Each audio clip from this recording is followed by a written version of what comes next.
And I think with all the advance warning that you guys provided, Kate, everybody was really able to prepare for this one.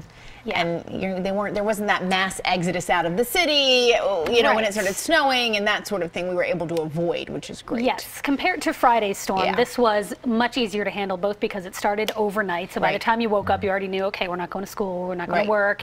And because the wind hasn't been quite as strong. And as Natasha said, it's actually really beautiful to look at as long as you don't have to be driving in it. I got home last night and thought, oh, this is such a beautiful sight, except for the loud hum of my generator in the backyard. Also, don't have any power still from the last storm, so at least didn't have to worry about losing it this time around. Let's take a look at what's going on outside right now. We'll take you out to Plymouth Meeting, where the snow has stopped falling. There's still some low clouds and fog clinging to the ground, and well, the damage has been done. Some very, very slow going with accidents along I-76 near Plymouth Meeting, right by that on-ramp to the Blue Route. Very, very slow conditions on 76 westbound earlier today, and that continues. And you can see Plymouth Meeting, a pretty gray looking sight out there. Even though we did get some reports that the sun may be trying to break out, you may see it a little bit, some filtered sunshine on the very, very back edge of this storm if you're in maybe Chester County or down into Delaware. But the storm is still going. We're still seeing snow. It's not over yet, and it all depends on where you are. The heaviest band still chugging. It's not really weakening much at all, though it is starting to curve out of here. So if you're in Salem, Cumberland counties, now you've seen the end of it. Cape May County as well. This is lining up just north of the Atlantic City Expressway, so all of these areas still seeing some very heavy snow. We're just starting to see the end of it here in Philadelphia. So right now, again, areas like Pemberton, right along 206 here, that's where the heaviest snow is, with snowfall rates still exceeding an inch an hour in a few spots. We did have a few reports of thunder snow, even one unconfirmed as yet report that a person was struck by lightning in Ocean County and several structure fires. Take a look at this in Ship Bottom, kind of pinpointed this lightning strike right over this area just before 2 o'clock.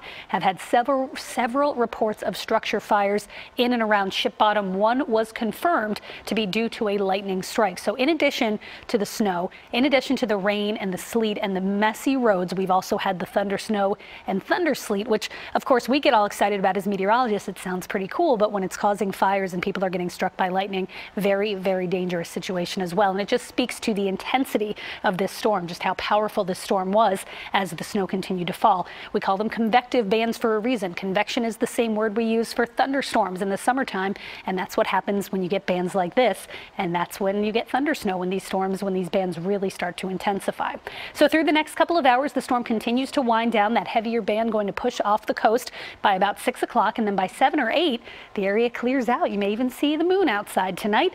This is at 8 o'clock, and it will continue to clear through the overnight hours. So conditions will be improving, and the good news is if you are hoping your kids have school tomorrow, the road crews will have some time through the overnight hours to hopefully clear the roads and get things a little bit better by tomorrow morning. But snowfall rates still 1 to 2 inches per hour. Snow-covered roads, especially over South Jersey now, very hazardous travel across the entire area, and the snow exiting by about 7 o'clock tonight from the complete area exiting off the coast. But we still have some problems to deal with. We've had several reports of very, very heavy snowfall, and of course, it's March, but this is not out of the ordinary. Meteorologist Chelsea Ingram will break some of that down for us. Hey, Chelsea. Hi there, Kate. Hello, everyone. Yes, that's right. We'll talk all about that. Let's kind of fast forward, show you a look at what's going on right now across the region, and kind of some of those pointers that Kate was talking about, especially as we head into the remainder of this evening. On the roads, we're still going to be dealing with slushy conditions, snow-covered roads, so definitely just take it easy out there and stay off the roads if you can. That's what the advice we've been giving you pretty much all day long. Slushy roads, even leading into the overnight hours tonight, but I think the roads are going to be the road crews are going to be working really hard as we head into the overnight hours tomorrow. So just watch for some slick spots as we head into tomorrow morning. Here's some of the storm reports that we have seen today. In Plymouth Meeting, 4.5 inches of snow fell in 90 minutes. I mean, that is just an incredible snowfall rate right there. In Lower Makefield Township, right around 2.3 inches of snow just within 1 hour. Earlier today in Springfield, Pennsylvania, right around 1.5 inches of snow in 1 hour. And then in Belmar, New Jersey, 0.8 inches of snow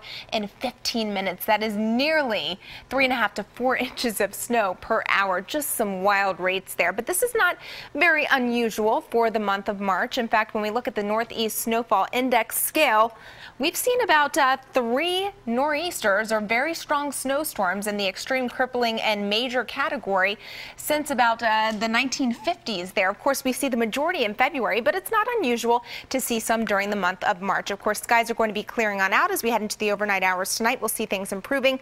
We'll continue to keep you posted.